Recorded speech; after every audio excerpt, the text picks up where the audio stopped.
You are now live on air.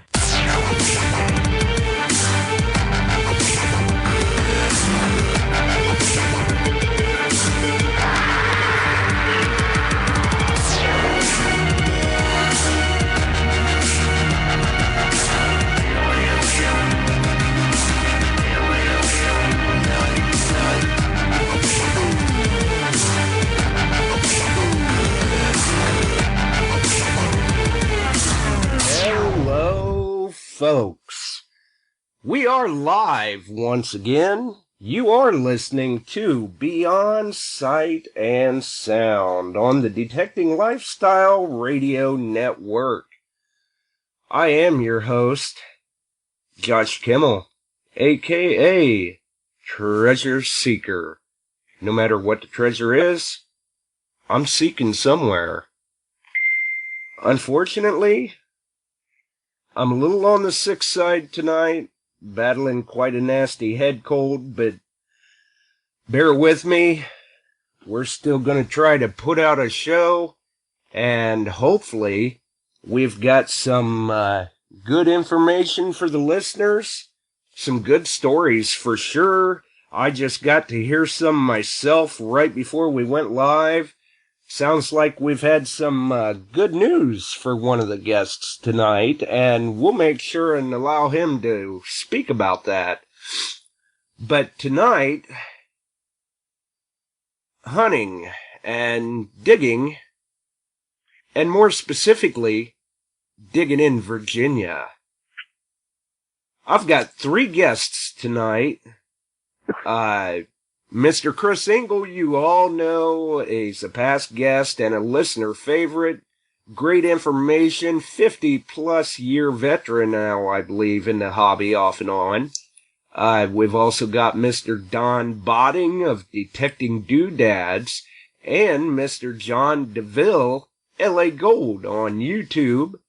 And the interesting aspect that these 3 hunters have is that they've been in the hobby, they've got a real passion for hunting the history, recovering the history, the past, one piece at a time.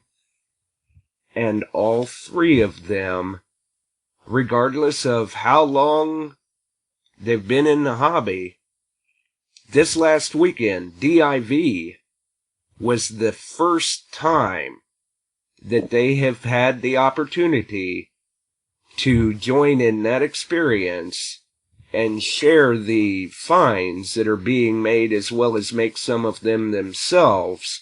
And we figured we had thought about doing open lines tonight, and then we thought, hey, let's get these guys on here and get a fresh perspective. What does a newcomer look forward to with DIV? What are they going to find? How does that all work? What is the experience like? And these 3 gentlemen have taken the time to sit down with us tonight and share their experiences and stories with us. So, without further delay, let's bring them all in. How are you doing, guys? Doing great, Josh. Doing real good. Awesome. That's great to hear. And I've seen some posts, and Dawn sent me some pictures. It sounds like all you guys had a wonderful time. But before we go any further, let's give John a chance to tell people or let us know, how long have you been in the hobby? What got you into the hobby? Well, I've actually only been a serious metal detector for probably 2 years now, and okay. I really started with coins, like most people do, and I'd had a detector for probably 5 years, but never really used it, and I got out and I found a couple of mercury dimes, I guess, at first, and I really got into the Civil War thing by accident. I found a button, and my first button I ever found was a KMI cadet button. I didn't know it at the time, but that's what got me hooked into the hobby, was the Civil War, the relics. Wow. So you were just out like anybody else, coin shooter, looking for whatever, and you happen to find that one item, and you're just hooked. That's it. Well, that's great. And what machine are you running now? I use several. I use a CTX 3030. Okay, good machine. The XP Deus, a White's MXT Pro. That's the three machines I use, and mainly now, as of late, it's been the XP Deus. Wow, sounds like you've got quite an arsenal there. Well, I started cheap, like I would recommend for everybody to do, until they find out that's what they want to do, you know. And then I've got a passion for it now, and I put probably a lot more time into it than what I should. Wow.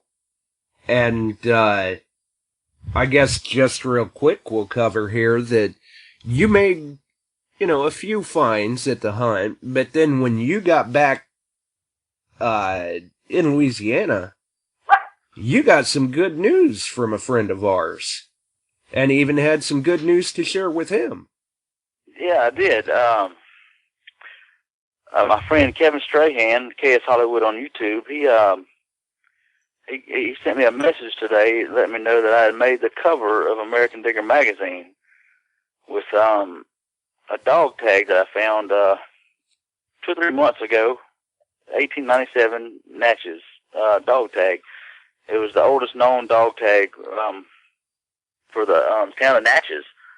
Wow. I was lucky enough to make the cover of Butch's American Digger. So that was great news.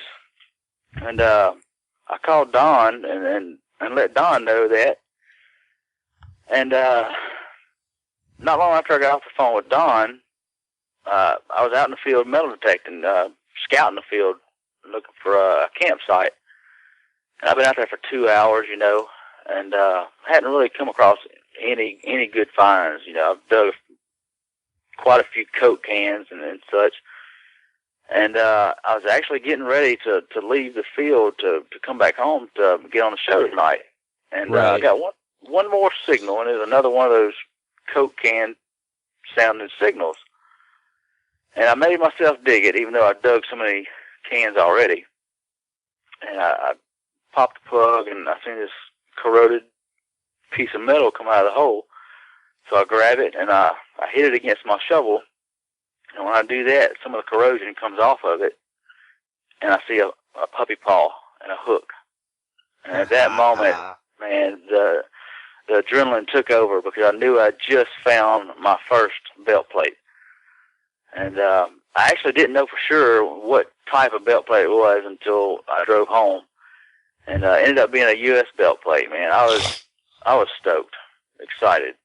Oh, yeah, absolutely. I'll plates bet. and stuff, but never a belt plate. So I was just coming apart at the seams. I called everybody and I was telling everybody about it. That is an awesome find, and congratulations to you, sir. Thanks. Well, now, what a day, huh? He gets on the cover of American Digger and digs up a belt plate, and now he's on worldwide radio. Man, that's just it great. doesn't get much better than that, does it? It's just not at all. stopping. He's going to have trouble sleeping tonight. Yeah, you need to go buy a lottery ticket, man. Ain't no kidding. Right. I'll have to ask for his autograph after the show. I think I heard some applause when I announced you. Well, so you three had gotten together. Did you guys plan to hunt at the DIV together? How did this all come around for you three?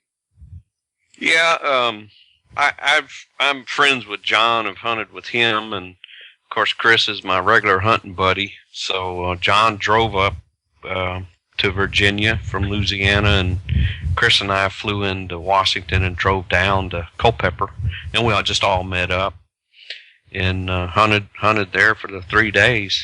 It was great. Saw some amazing finds, just amazing.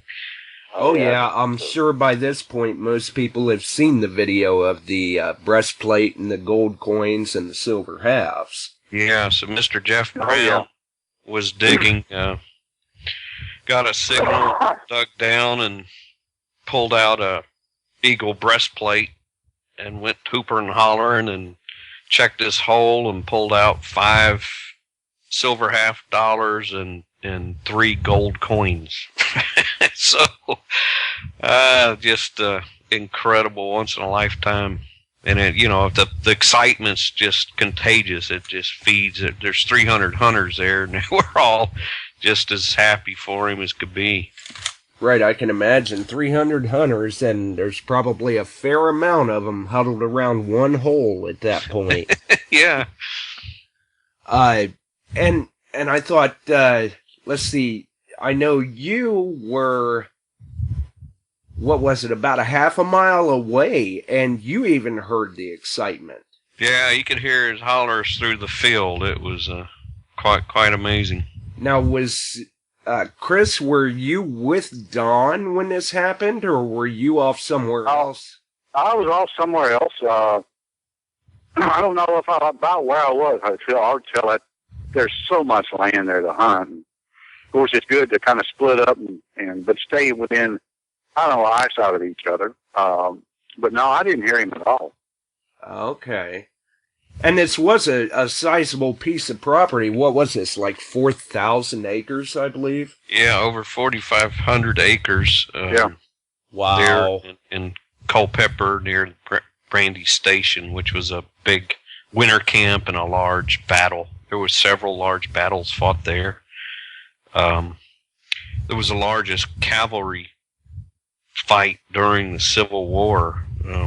Estimates of 20,000 mounted men. Oh, wow. Now, where were you when this find was made, John? I was right in the same area with Don and Chris. We was all, within probably 100 yards of each other. We stayed pretty much in the same general area, working one area together. Kind of worked as a team to cover an area while we was hunting. Right, that makes sense. So, did you hear him as well as, Don heard him screaming from half a mile. Did you hear the gentleman holler? I could hear some noise, but I didn't really associate it with that at the time, but after the fact, yeah, I realized that was what was going on. Then most hunters carry two-way radios, so the radios just light up, Oh, right. Good point. Yeah, I imagine you guys probably heard somebody hollering, and then next thing you know, your radios are blowing up with traffic about it. Well, that's great. It sounds like that guy, I saw the video myself, and he was just ecstatic. Yeah, that's just incredible. With good reason. Yeah, I don't know what I would have done. Maybe faint. Yeah, that's kind of what I'm thinking. I don't know if I could handle a find like that. It's liable to kill me with shock. Yeah, exactly. How do you top that, Right. Absolutely. But another thing that I'd like to get into, this should be rather interesting because I believe Chris was going to use the Bliss. And what were you running, Don? Technetics? Yeah, I was running my T2, my slightly modified T2. And what did you take, John? I understand maybe you had a PI machine. Yeah, I started with the White's TDI, and it was my first time. Actually, I rented it from J-Dub, Johnny White, there in Culpeper. I had never ran it before, so I hadn't have any experience on it. And the first day, I kind of got discouraged after the first day because I wasn't making any finds, Well, it's a machine you're unfamiliar with. It's kind of frustrating to try and wrap your mind around it real quick. Right. I was just digging just loads of iron, and everybody else was too, but the finds just wasn't coming for me. So on the second day, Don had been telling me, go ahead and break your XP out, break it out, man. Go ahead and use that VLF machine, and I was just having reservations on doing that because you hear you got to have a PI machine and Culpeper, Right. And I finally went ahead and broke down after about an hour or two the second day using the TDI. I went ahead and broke out my XP, fired it up, and when I did, I called a friend of mine, Heath Jones. He's a fellow metal detector that I met on another trip, and also a dealer. And he had some experience with the XP. I called him up to get some settings for Virginia, for Culpeper, for that hot soil. Right. And so he gave me some settings to try, and I went ahead and put them in my XP and made a few other adjustments to quieten down some of the chatter. And man, it wasn't long at all. I was maybe 10 or 15 minutes, and I found a drop pistol bullet, and that really got my spirits back, because I was discouraged after that first day, and I continued that day on. I found quite a few more bullets that day. Yeah, I imagine that would be understandable. You're probably hearing chatter over the radio of everybody else finding stuff that first day and going, well, what the hell? Yeah. And, I'm used to back here at home, finding bullets, no problem, and to get up there, you watch the videos and you see all these plates and all these things, that's one thing that I didn't let affect me, I didn't go into the DIV expecting to find a plate, that's the one thing people don't need to do when going to DIV. Don't build yourself up. Exactly, you get your hopes up, and then you wind up, you could get discouraged, because let's face it, not everybody is going to walk off the field with a plate. They can try, but it's just fact, that's not the way it works, so you don't want to get your hopes up too bad. Yeah, and it's such a large area, it really is a crapshoot. I mean, sure, the PI machines go deeper, but you gotta realize these are large plowed fields and stuff gets pulled up, every year. So right. every DIV is like a new hunt. We did good with BLF. I mean, we're digging bullets 10 inches. Of course, the PIs were digging them at 2 feet. Right. But also guys with AT Pros were finding plates and stuff. Right. I know two were found. There was a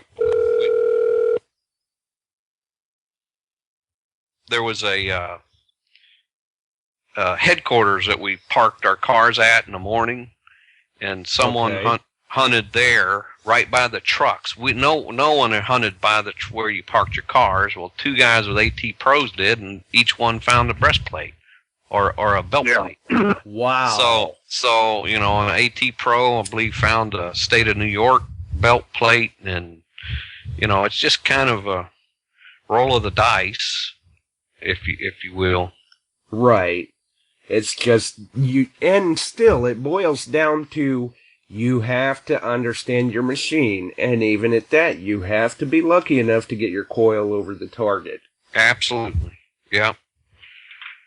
But Chris did real well with the Bliss tool. I was just real impressed with it there.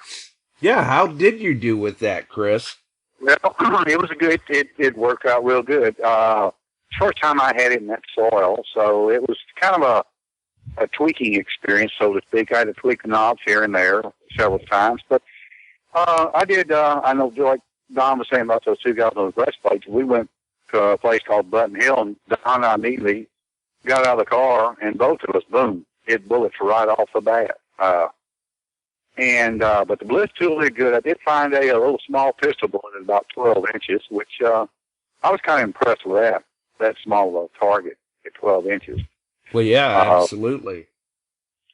But it did real good. I did hunt. There was between 2 hills. There was a little marshy area that was high in grass.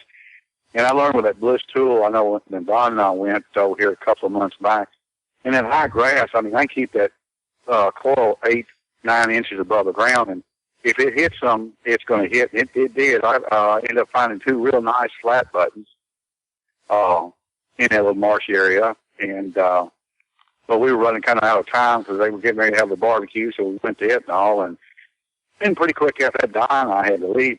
But all in all, I was very impressed with the Bliss tool, and with a little bit more experience with it, I still have a learning curve on it still, but Right, still looking for the display. Yeah, no, Don still on that way. The reason why I can't find it is Don hasn't made me a backlight to put on the display. That's the problem. Well, we're going to have to get on him about that. I know. When you went down there, did you happen to contact our friend Craig Talley to ask him for some tips on maybe some Bliss settings?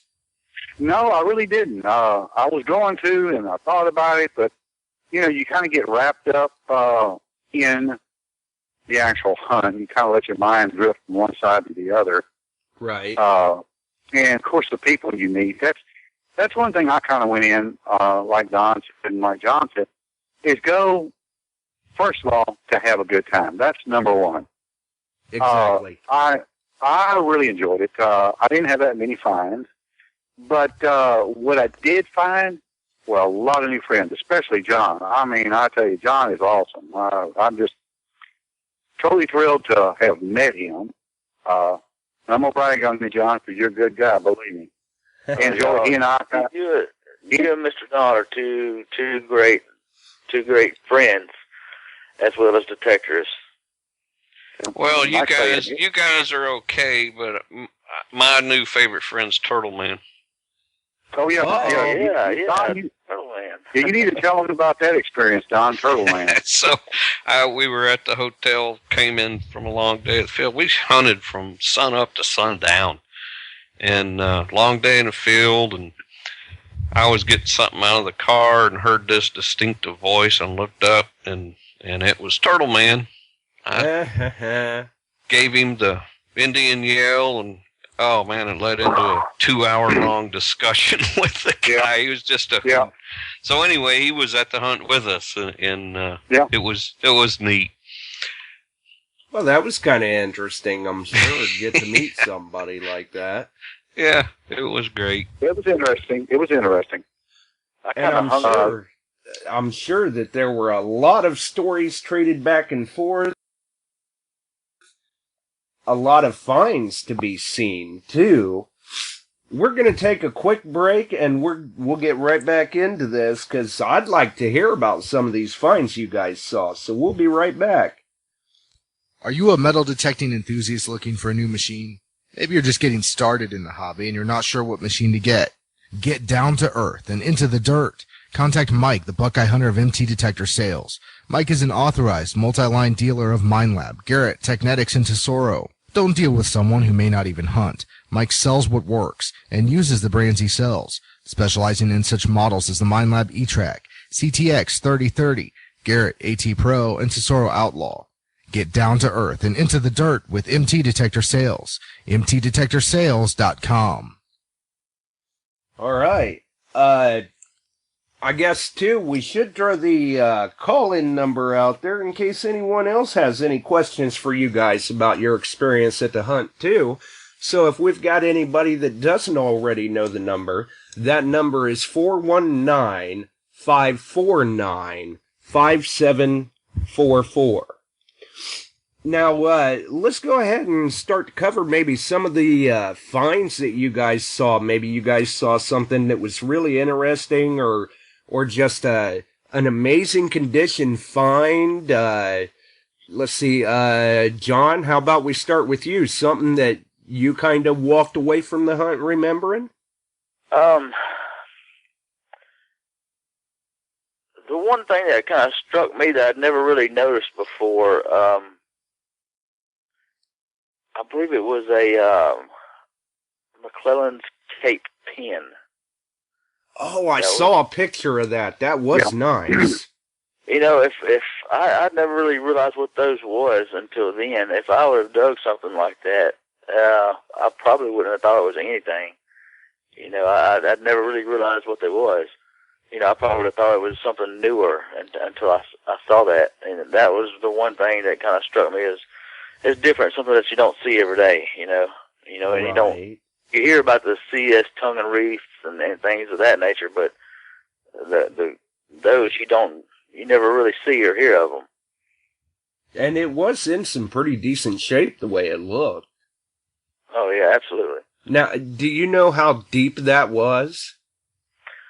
I'm not sure. I wasn't anywhere around that. Don or Chris may have heard, but I definitely didn't hear any story of that find at all. I just saw it when it was on display at the end of the hunt. Right. Okay. So you actually got to walk away from the whole event with the experience of, at the very least, learning something new. Oh, absolutely. I absolutely did. All right. What about you, Don? Oh, there were so many. It's at the last of the hunt, last day, everyone displays their best finds, and the flatbed trailer, about an 18-foot trailer, just loaded with Riker boxes of finds. Some of the just quantities, right? Some of the guys are displaying, 100 bullets and 2 plates, and just the pure volume of it was shocking. But I can one thing imagine. one of them that stuck out was someone dug a officer's button. It's just a button, but the thing must have had 95% of the gilt. It was just glistening, just beautiful, just like the day it was dropped. It was quite amazing to survive in that soil, that's been fertilized and all that. It just was amazing. Yeah, you figure it's been laying there 160 years so. Yeah. Wow. Chris? Well, for me, though, I think that CS tongue, there's just something about those CS tongues to me that just stick out. And there was 2 or 3 there, I'm not too sure, I don't remember. But I remember one that was just a tongue only. And I don't know, it was just, to me, that had to be one of those that really, really stuck out. But the biggest sign, like I say again, was the people there. I mean, it's just, you go and you meet people the same hobby that you like, and just, that you can just strike up a conversation with any of them. And just, and sometimes it's people you'll never probably ever see again too. But it was just this overall experience is the people, I thought. Right. So once again, we are for the most part a very friendly group of people that are more than willing to talk shop. Mm-hmm. Well, I know that John said he kind of walked away with learning something a little new. What about you and Don? Did either of you guys learn something new? Well, yeah, just some of the relics, I have no idea what they are. And just like some of the relics I found, I didn't think there were much, but you come back and do the research and you find out, things you never knew. I found a musket ball, a 69 caliber musket ball that was split perfectly in half. And I couldn't, for the life of me, figure out what that was. And I started looking at it under a 200 power microscope, and it appeared that someone had cut through it halfway, and then the rest of it got peeled away. And it was a trick from the Revolutionary War days that they used. They would actually split into the musket ball halfway, and it would become like a hollow point. So when it hit the target, it broke in half. Mushroom out or something and really do damage. Yeah, it breaks in half, and I actually found a half of one. Wow. And then there's a 69 caliber bullet, got a drop bullet, that it looked like someone just cut the tip off of it. And right. I couldn't figure out what that was, and that was, they call it a truncated. They would actually cut the tip off the bullet to make it spin in the air, tumble. Right. So when it hit the target, it caused more damage. Right. And We've got a couple of callers on with us now. I see here that we've got John. Well, we've got our friend Mr. Kevin Strahan, and looks like we may have Derek Asklar on with us as well. How's it going, guys? Going pretty good there, Josh. A good show tonight. How you doing? All right. Well, let's see. Kevin's call came in first. Let's see what he's got, and we'll move on to you, Derek. All right. Well, Mr. Don had asked me to call in and give the most embarrassing story that I knew on John. Uh-oh. I'm just kidding. No, I've heard a lot of people, they complain about having to pay to hunt in Virginia to find relics and how they'll never pay to do it. But the one thing that the guys that you have online right now, the one thing they got out of it is friendship, and they learned a lot.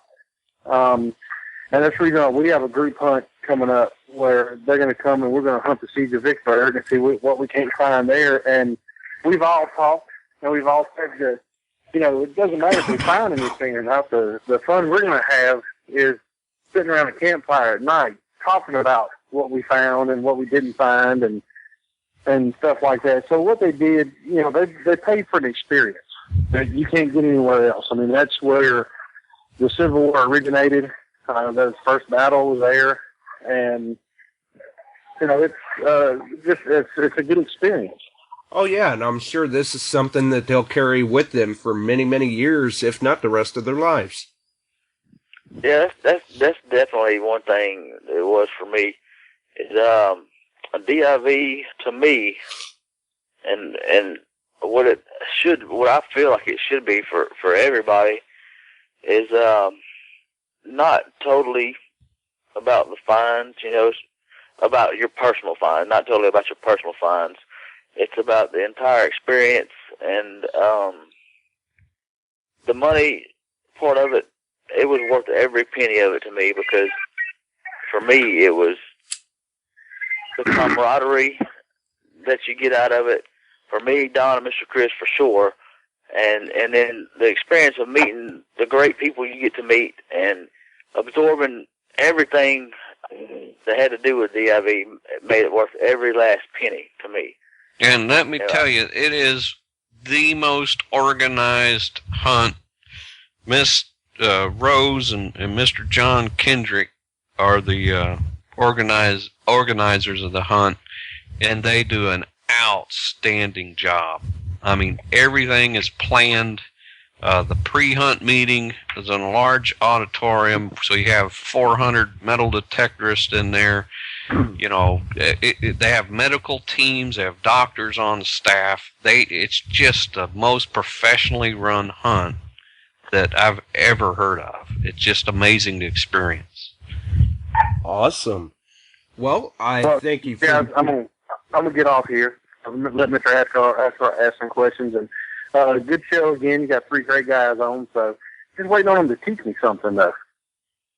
Well, we'll see what happens. Thanks for the call, Kevin. Bye, guys. See you, Kevin. Okay, Derek, how's it going? Yes, sir. Oh, it's going pretty good. I just wanted to call in and bother Chris and Dawn and stuff, and but I think what the other guy was saying, I didn't catch his name. What he was saying about just the camaraderie and stuff like that at a DIV hunt, probably like we had up there at Sector Palooza in Chicago. It was just nice to meet, put names to faces and everything, and just enjoy the hunt. We didn't find a ton of stuff up there that was real old or anything, but we had a lot of fun. I had a couple, a husband and wife that are from Philadelphia that had given me a call yesterday and said that they had a pretty good time. They didn't find a lot, but they had a pretty good time, met a lot of people, probably people they surprised them, the ones they see on YouTube and stuff like that, and they had a blast. And I did talk to Don from North Georgia Relics tonight, and we just happened to call him, and he was saying, I think he said he found it, or one of his buddies found it, was atop of a flag, the ball on the top where they run around with the flag, and they found that piece at the top there, and it actually had a state name on it or something like that. And I wish I could remember now. I didn't think this was going to come up tonight, but I thought that was a pretty awesome find, regardless, because how many of those do you actually find, or how many people have found those? Yeah, that's amazing. Yeah. But yeah, I just was showing my support and calling in for you guys. Chris, I know, called me and told me what he found. He posted it up on our forum and stuff. And it's not really about everything about what you find. It's just kind of hanging out with each other. I wish I could have been there for this year's. I'm going to go next year, though. I already have it figured in because Chris and Don sound like they had a ball. So. Yes, it does sound like it. But I'll get off here and let somebody else call in. You guys are doing a great job. Good guess there, Josh. All right, thanks Derek. for the call, Thanks, Derek. Well, and there again, there's a report of another find that was made. That would be an interesting find to make, too, I'm sure. Yeah. Absolutely. Yeah. Now, were there many plates found there, really? I mean, we've heard about a few breastplates, and it sounds like Chris spoke of some two-piece plates. Yeah, I don't know the final count, but there were many found. It was multiples every day. You'd hear just amazing. And now I imagine that the majority of those were probably Union. I would agree with that. I've saw some CS plates, and then state plates like the S&Y plate. Oh yeah, that was a nice one too. Yeah, it looked like it was in good shape. I believe that guy found it with an AT Pro, and so he did. Wow. Yeah, that was definitely a nice find, and I'm sure he was thrilled to have it. Yeah. I believe it was his first DIV as well, wasn't it, Don? Yes. Yes, it was. It was. Yes. Oh, wow. But the so secret he's really got some memories then. Yeah. The secret of the VLF up there is, for me, I run in all metals, run it wide open. It's going to be chattery as heck. There's hot rocks every 6 inches. Oh, yes. But I will never forget that. Yeah, I hunt with a chattery machine anyway. I think it even screwed with John's TDI a little. but when you go over a solid target, you're going to know it. And I'd switch over to discriminate to get the multiple tones. Now, sometimes on that hot soil, depending on how close you are to a hot rock, if you got a good signal, it may show a strong iron signal, and you break the surface of the soil, and all of a sudden it's showing up as lead or copper. So the soil is very odd. Right. But I've hunted in similar soils in other areas. I think we did good with the VLFs, and I'm sure the GPXs and stuff. They go really deep. And yeah, they do. So. But like I said, it's a plowed field, so your chances of finding at least bullets is very good. Right. And there were a number of these finds that were actually made below the plowed line. Absolutely. GPXs are punching out 2, 3, 4 feet. So, but they also dig a lot of nails. They can't discriminate. Right. And with those soil conditions, especially in the Culpeper dirt, you've got to be willing to dig everything because you never know what you may be missing. Sure. But there's a lot of nails, aren't there, John? Definitely a lot of nails there. It looks, I don't know, maybe John kind of fell out there for a minute. Yeah. But yeah, that's something too where for those of us, because I know I've never had the experience, but for those of us who haven't been there, this could be interesting just to hear how you guys had done and what you guys were doing with the machines that you had to kind of have a better idea of what we may be walking into if we attend a DIV. It makes us a little more aware. Yeah, my suggestion, don't get discouraged if you don't have a PI machine. I mean, there great stuff was found with BLFs too. If you have a PI machine, great, but just don't let it discourage you and not go because you don't have one.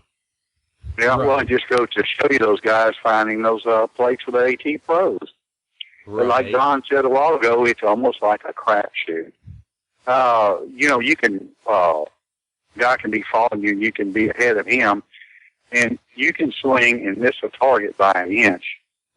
And guy come right over and get him and say, hey, you missed this, your machine's not doing what it's supposed to. But you just got to slow down, take your time, and just enjoy being out there. I know at first I had first got out there, probably the first 10, 15 minutes. It took me a little time to kind of dial my machine in, that list tool in, to where I was actually discriminating the nails and little small pieces of wire out. But I did it first, some, until I got it adjusted and got my discrimination level just right. After that, I don't think I dug any out after that. Right. So don't be afraid to tweak your settings and adjust it. Find what works for you. And just like Don said, just because you don't have a PI machine, don't count yourself out. That's right. Yeah, right. Those PIs, it's funny. You look on the side of a hill and look like a bomb range, and they're all over there digging holes. And I walked up in the middle of that and dug a brass ring from a cavalry reins. Oh, yeah. Still had some of the leather attached. Yeah, had 4 inches of 150-year-old leather still attached to it. Wow. And so those, don't let it discourage you. First, I was kind of intimidated by the PIs and, but I was hunting behind them and finding things. So a lot of times they'll null out the first 4 inches, they're looking real deep. Right. And so the stuff on the surfaces are slightly beneath or there. Well, and like Chris said, it's a game of inches. You miss that target by an inch, you might as well have missed it by a mile. Absolutely. There's so much acreage. You just don't realize how big 4,500 acres is till you try to walk it. Right.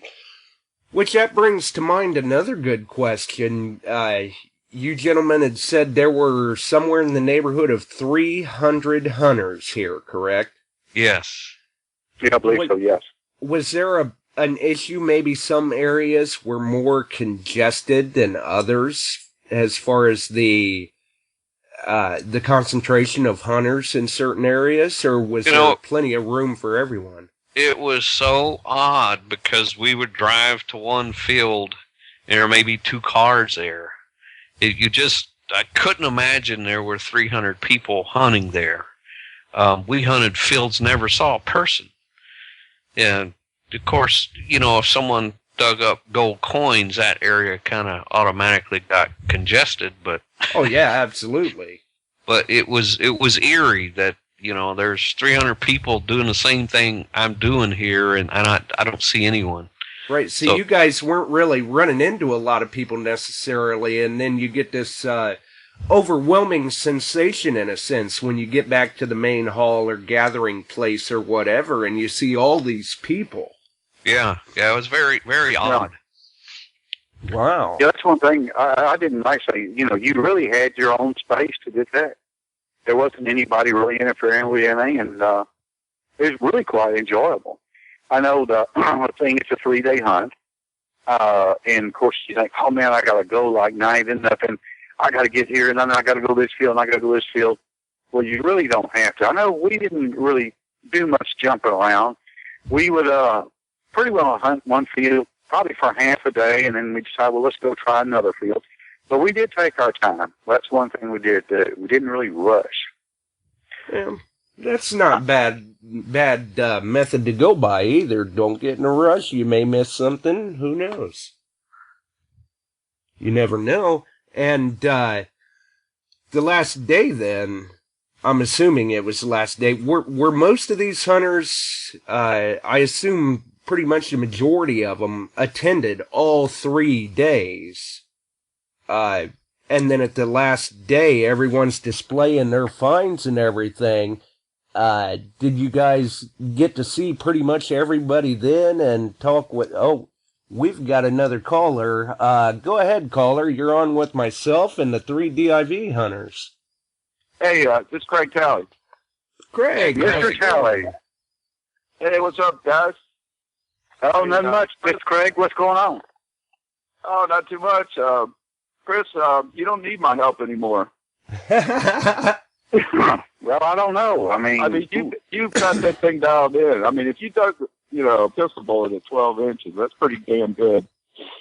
Yeah, I'll tell you that. I was very impressed with it. The machine screamed at me. Like I say, the first probably 15, 20 minutes, Craig, getting up in that soil, I had to tweak it a little bit. I did have my discrimination level down around 3, but I found if I put it at 4.5, it nulled out all the nails and all small pieces of wire and all. It really did good. I did the last day I did crank it up and crank the gain up to 10, crank it and the turbo boost and do a little more tweaking, and it seems to still do good then too. I mean, I didn't have any falsing. I mean, we went over. I kept it, kept my discrimination level at 4.5, and of course, I'd put my depth at 10, but it's still, all that iron and stuff like that. All it did was spit at you, so I didn't worry about anything. But it did good. I was very impressed with it. Yeah, I heard another lady. She didn't find much, but she found a pistol bullet about 12 inches deep, and it was like her first time out with it. And she had the 3, and she had the gain too high. But the problem I saw, I talked to a ton of people because I know a lot of people in Virginia that go into that hunt. And, I've been hunting for 20 years, so I actually got a bunch of messages. And there was a lot of complaints that, a lot of people didn't find much for what, how much time they spent out there. And then there were some people that just found an unbelievable amount of stuff. But, it's like you'd say, it's almost like the lottery. You gotta wander around and hope you put your coil over the top of something. It's a lot of luck involved. I heard it was like 1,000 acres. Is that right? 4,500. Yeah. I believe 4,500. You know what my strategy is when I'm in one of those hunts? I look at the guys that find all the best stuff, and I tail them because they know where to go. Oh, yeah, those guys disappear real quick. I had my spyglasses. I had my spyglasses on Butch Holcomb, but boy, he took off in a flash. Yeah. And he got on a Confederate camp and dug a ton of Gardner bullets. So yeah, they know where to go. And that's probably the last anybody saw of Butch until the end. Yeah, latch onto those guys. Absolutely. Basically, let them lead you to the good spots. That's what I do. And was Jeff Lubert there? No, Jeff didn't make it. Oh, so Butch didn't have him to dig for him. No, I don't know who he pawned into that job. Well, see, you may have been able to tail him pretty well if you'd have grabbed a shovel and went along. Oh, I never thought of that. That's a good idea. I'll dig your holes. Yeah, exactly. Could tell him, no, Butch, it was another nail. Sorry. Well, now, Craig, were you on something? I've got a iPhone 6 Plus, and it's huge. And I was wondering, I kind of like those camera mount things you make. I was wondering, about that. Yeah, I haven't measured up a 6 Plus. That's a big one, isn't it? Yeah, that's huge. That's a me-friendly phone. Yeah. Easy to see. Yeah, I can see that screen. I can read books on this thing. The screen's so big. Yeah, it's like a 6.5-inch display. It's 5.5. Ah. Either way, But, that's good size. Yeah, it's got a great camera on it too. But Yeah, I'll have to measure one up and see if we can hold it.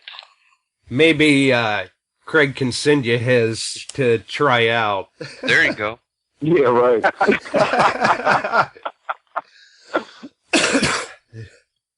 I was Well, also Craig, now you- making some, you were talking maybe about making some things for the Blitz School. Yeah. Yeah, Yeah, I I'm making. believe a detector stand was one of those. wasn't Yeah, it? I've got one printed out. I just need to try on Chris's machine. There's just so much to do, and I made some cable clamps for it.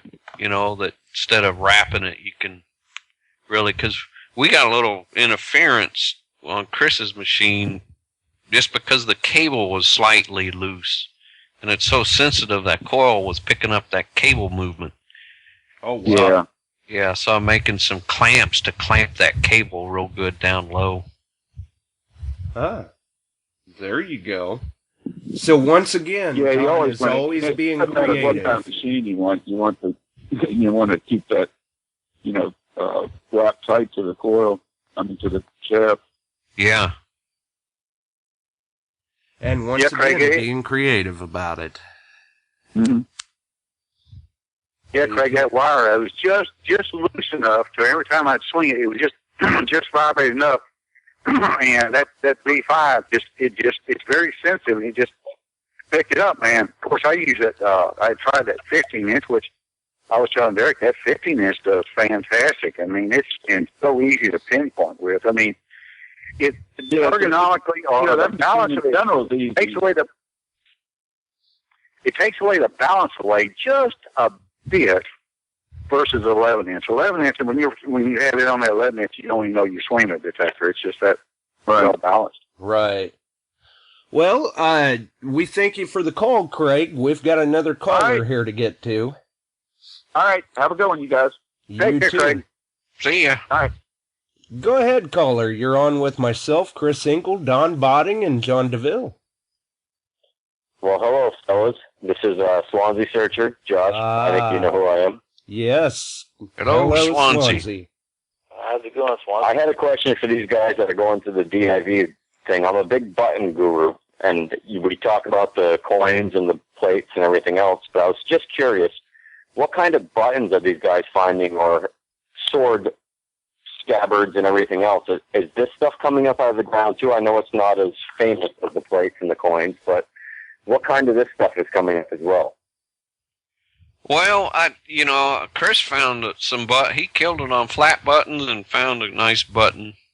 I found a gnawed up button. There's so much fertilizers over the years. The buttons I saw were in pretty bad shape, except a couple. Now, I don't know, I believe that gold-gilded button came out of the wooded area where the fertilizers weren't, Oh, so the fertilizer hadn't really gotten to it. Yeah, so I think in the wooded areas you'll do real well on buttons. Right. But the majority that I saw were in pretty poor shape. Chris's look, you tell him about your button. It looked good. Well, that eagle eye button really looked good, and after I kind of took my time and cleaned it up good, just right around the edges where on one side, just maybe an eighth of an inch, it was already starting to deteriorate from the fertilizer and all. But it is just in the middle. It was bent, but it was an eagle eye button, and the flat buttons. You could tell around the edges on those. It really took a toll on those. But I did find one real big flat button. There's only a quarter of it left, but Don actually noticed it more than I did. It was a flat button. But once I got it cleaned up, the shank was on there and everything. But, yeah, that fertilizer does take a toll on the stuff out there. So you don't find a lot with a lot of good detail, like infantry buttons or artillery buttons or anything like that? Yeah, I know state button, militia buttons, there were all types of buttons were found. Yeah, just there were. Whatever. Yeah. Okay. That's the type of stuff I'm honestly interested in. I'm just curious because I see everybody putting on Facebook about the plates and the coins and everything else, but I'm more of a button guru myself. So Swansea's going, where's the buttons?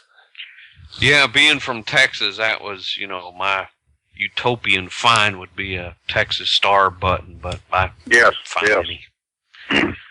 But I know they've been found there, Yeah. I remember a New York button, I think, and he was talking about sword type stuff. I remember somebody posting that they had found a sword drag.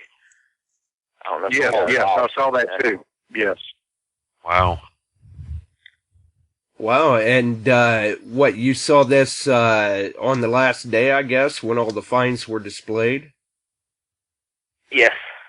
Ah. There are so many firsts. Yeah. I mean, I was excited. I dug a artillery shell fragment that you could still see the threads where the fuse screwed in. Something simple like that. A lot of people don't mean anything, but me, I just thrilled to death to get it. Oh, yeah, it's still a piece of history. A nice find, for sure. Yeah. Oh, yeah, I'm interested in that miscellaneous stuff more so. I mean, yeah, I'd love to find a belt plate. Of course, I'm not in that part of the country to do it, but still, I'm really interested in the old, the infantry eagle buttons. If it's got something that you can really place to a single part of the military, or it's got a back mark that you can really figure out where it's related to, where it was made, whether it's Connecticut, Massachusetts, Rhode Island, all these different places, to me, I'm really interested in that because it's a research thing. Sure, absolutely. Right. That's cool stuff. Well, we certainly appreciate the call, Swansea. All right, I appreciate it, Josh. You guys have a good night, and I love the show. Always good to hear from you. You too. And speaking of DIV, I believe we've got a caller on here now that really knows what you guys went through. How's it going, Mr. Morrison? It is going great. Ring finder here, guys. Denny, we missed you, man. Yeah, we missed you. Well, I wished I'd have been there. I watched everything. A lot of guys would send me pictures while you guys were hunting. Swansea asked about, somebody said something about a Texas button. Yeah, Don did. If you ever get a chance to hunt the Spillman farm, the field when you drive in to the right, it's usually we park to the left there and down a lane. If you go right to the right there in that field, that's where they find the Texas buttons at. Really? Oh. Yeah. Right there as you drive in, that big field right there. I don't know how many Texas buttons I saw come out of that field. Wow. And in the field to your left, I got a heel plate on a boot jet. Part of the boot was still in the ground with a heel plate on it. Oh, my Lord. Oh, That is wow. incredible. And that was actually the last day that I was running a TDI back then. I broke down and bought a used GPX 4500. I'm not looking back, boys. I'm sorry. And you talked about people finding pistol bullets. I can tell you for a fact if they were using a GPX and they were running high gain and a high stabilizer, that's what you're going to find. Because Really? what happens is the high gain will go right past a larger target and it will gnaw out on a large target. And I'm talking pistol bullets, buttons, things like that. And it'll go down and pick up the pistol bullets at 2 feet. I used to dig them all the time at 2 feet. Wow. And last year at Brandy Rock, right there where the sign's at, where you drive in to the right, that field has been hit for at least, 7 hunts. And it was my first time in that field. And when I got up close to that sign, the second day, I had so many targets. It was like I was at I hate to say this, a Planet Hutch, where you put your foot on one and you got your hand on another target. It was that way with bullets. Wow. And how I found them was turn your gain down. You don't need, I saw guys running their gain from 12 to 17. And you don't need that high gain at Brandy Rock or Boulevard. You just don't need it. If you I ran my gain at 5, and I ran my stabilizer 2 notches higher than that, which would have been 7. And I used Don Dotson settings for everything else, except for the sound. I have ringing in my ears, so I turn it way down to like a 30 number, where a lot of guys will run in 50s. Yeah. But that's So one of how- the other changes. What? How deep are you digging, like a regular 3-ringer? I dug, most of my 3-ringers were 18 inches or deeper. Wow. Yeah, and that was the same field I dug my breastplate. The first plate I ever dug was right there. How deep was that? It was 18 inches deep. Golly. Yeah. Yeah. And in fact, a guy, it was Jeff Lubert was there with his, I think that was a 30-30. Oh, okay. And I have to give him credit. It was his first time he ever used that machine. And I asked Jeff, I said, check this target and tell me what you get. And he went over and said, Denny, it's junk. And I said, man, it sure sounds like a bullet to me, because on the GPX, when you swing it back and forth, north and south, east and west, and that's the way everybody should do it, to check and see if you get a repeatable signal. And that's what I got. And I said, it's a bullet. I just know it's a bullet. And I dug down and I kept it in. And the funny thing, the first 6 inches, somebody dug the hole already. I said, somebody's dug this hole already. And they told me the day before a guy was there with a TDI and had it in button mode and was only looking for buttons. And they pretty sure he was in that area. So I thank that guy for digging half the hole. But if he'd have went down another 14 inches more, he would have found that plate. But when you're in button mode on a TDI, you won't pick up a bullet or anything else. It's going to be brass or nothing. Uh-huh. So on a TDI, you got to run in all metal. Now, I know you're going to find a lot of nails, but there's a trick to that, too. On a long nail will be a lot longer, and a little broken up one will be usually a nail. Bullets come in. I used to find them all the time, and guys say, I don't know how you find that. Well, you got to get an ear for it. And I tell guys, and maybe you guys do the same thing, when you go there, take a bullet with you, take a button with you, and lay it on the ground and see what the heck it sounds like. Yeah, we buried some bullets and buttons just to see what was going on. Right. Yeah, absolutely. Test it in the field. See what sort of signal it's going to throw you. Yeah. Did you guys use I bagged up some of that hot soil to bring home just so I can play around with it. Build a test garden at home with it. Yeah. Did you guys use the Garrett Pro pointer, or what pointer did you use? I used the Technics. Which one did you use, John? I used the TRX and the Pro Pointer. Okay. Which one did work? Which one worked the best? For me, the Pro Pointer works the best. But I just bought the TRX. Well, and I didn't know how to operate it that well. I don't know on that one. I do know on the Garrett Pro Pointer. If you watch that guy that found the gold coins, if you watch his video, he did exactly what I'm going to tell you. Put that Pro Pointer down in the ground, or in the hole, and then turn it on. Yeah. It ground balances to the soil. And the same way, if you're using the Bliss tool or whatever machine you're going to use, and you can ground balance it, lay that Pro Pointer on the ground, turn it on, and then ground balance your machine. It'll ground balance to the Pro Pointer. Otherwise, every time you get near your metal detector, it's going to be going off. Yeah. Yeah, it is. And you were saying about the gain, and that is true. I did not on that Bliss tool. I kept my gain down low, and keeping it down low, I got better response out of it, keeping it down low versus turning it up real high. And same thing on my discrimination level. I didn't turn it up real high. I kept it down fairly low, just enough to where I could hear when I went over a nail. It makes that spit noise or a piece of wire, and that's what you do. And it ran for.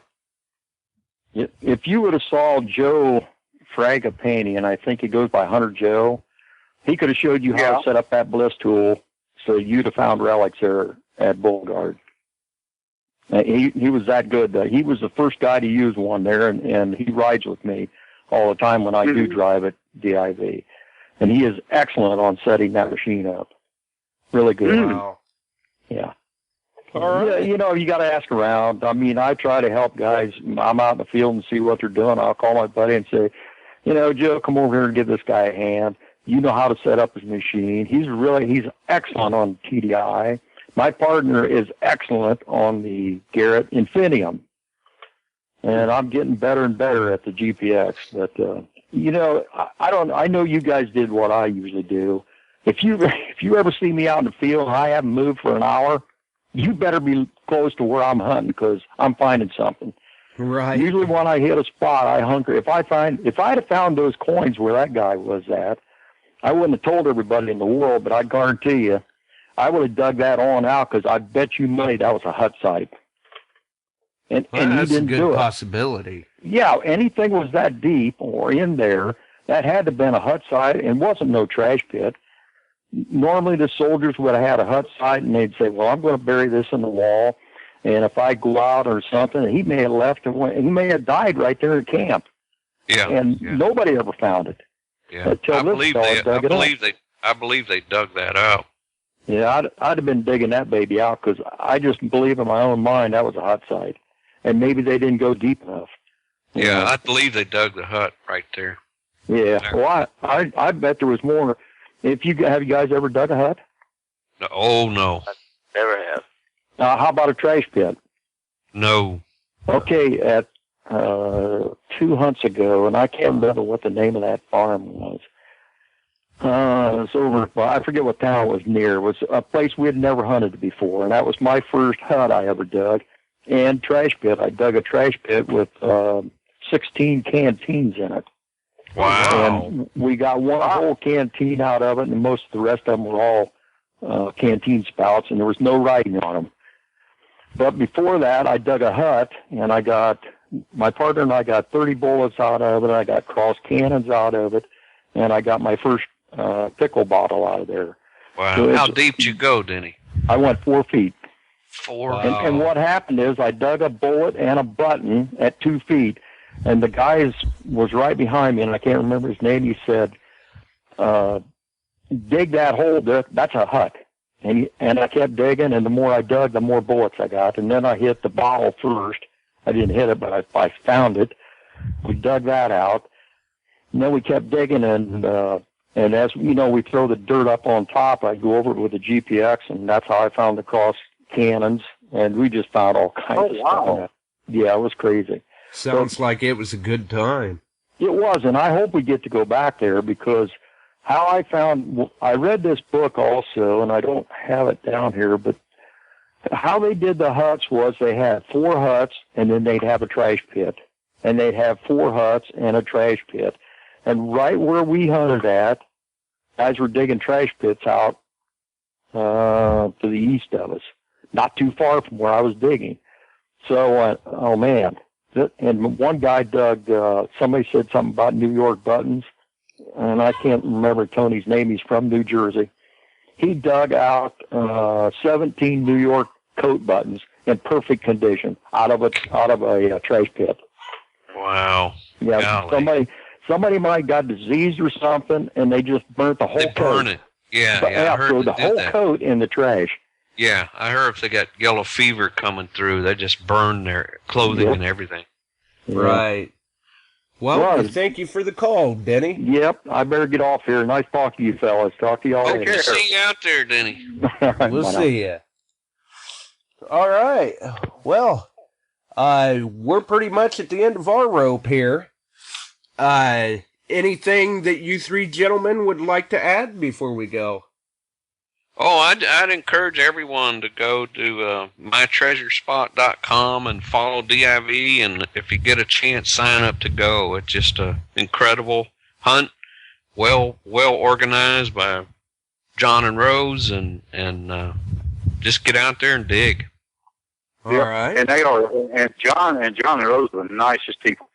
I mean, I don't think they ever met a stranger. You can go up and just talk to them. They're the nicest people. The committee there did a fantastic job. I mean, I can't say anything that they would need to do to improve it. They got it all nailed, just down, just perfect. Awesome. And what about you, John? It was an incredible experience, and I plan on going back as soon as possible. I would recommend it to anybody and everybody. The only thing I would just don't go with high expectations. Just go have a good time, and I guarantee you will. And the possibility is always there for any single one of us out there to come back with the find of a lifetime. Oh, yeah, absolutely. And I'm sure after hearing the stories, it's a good possibility Mr. Strahan will try to make it there next year. I hope he does. I really and truly hope he does. And on another note, real quick, I saw some of the photos of the displays on the last day. Nice finds made. But there was a really nice looking display case in that photo. Looks like that relic rack is coming along quite well. I look forward to seeing it become available on the Detecting Doodads website at detectingdoodads.com. Yeah, it shamefully didn't have very good relics in it, but it looked good. It did. It did. Well, I appreciate all three of you for taking the time to be on with us tonight. And thanks for having us on, John. Josh. Hopefully, we all learned something from this, and it was good to share stories of the finds and everything. And Chris, has you and Don both know his return guests? It's painless, and it sounds like John handled it quite well. No, he did great. And speaking of guests, folks, I'm always looking for good guest content and material for the show. Ask Chris, ask Don. I don't bite. I'm easy to get along with.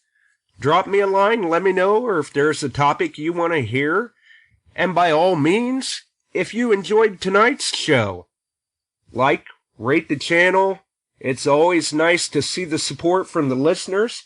And speaking of the listeners, we appreciate everyone for tuning in tonight and taking the time to listen to the show. It's been fun. And next week, I was just on the phone today with a gentleman. I think we've got a pretty good show coming up next week. Should be a good story there that finally brings to light information, puts a mystery to sleep, and makes some people very happy to have been a part of the whole experience. You'll have to tune in next week and see how it goes. It was something else. What a ride. But speaking of which, I gotta roll. I appreciate the guests for being on. This was our show this week. Tune in next week and see what we've got planned. Tomorrow night, 8:30 p.m. Eastern Time, Inside Detecting with Dave McMahon on the Detecting Lifestyle Radio Network. I gotta go, folks, but get out there and by all means, make some finds and dig something. We'll see ya.